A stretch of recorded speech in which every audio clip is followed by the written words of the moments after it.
महेश गायकवाड यांना पत्राद्वारे जीवे मारण्याची धमकी देण्यात आली आहे। गणपत गायकवाडांचं नाव घेऊ नको, नाहीतर तुझा बाबा सिद्दीकी करू। लग्न समारंभामध्ये एका व्यक्तीने चिठ्ठी देत धमकी दिल्याचा आरोप महेश गायकवाड यांनी केला। काय सांगाल, तुम्हाला पत्र देऊन या ठिकाणी धमकी देण्यात आलेली आहे, बाबा सिद्दीकी तुमचा करणार अशा प्रकारची धमकी आहे। ही धमकी कोणी दिली आहे, कशा प्रकारे दिली आहे आणि काय तुमचा आरोप आहे?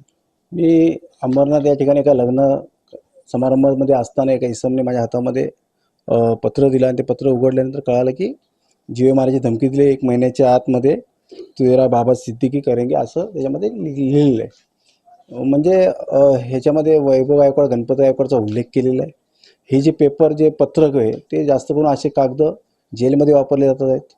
मला ह्याच्या अगोदरसुद्धा फेसबुकवरती धमकी आली होती। त्या इसमाला उचललं होतं, पोलिसांनी अटक केली होती आणि अटक केल्यानंतर त्याला त्या ठिकाणी अनेक भाजपाचे कार्यकर्ते तिकडे जाऊन भेटत होते आणि पोलिसांनी त्याला सोडून दिलं आणि मी जाब विचारल्यानंतर मला सांगितलं की तो नशेमध्ये त्याने केलं आणि आता पण तसाच प्रकारे अटक, मी गुन्हा दाखल केलेला आहे, त्याला अटक करतील आणि असंच काहीतरी कारण देतील।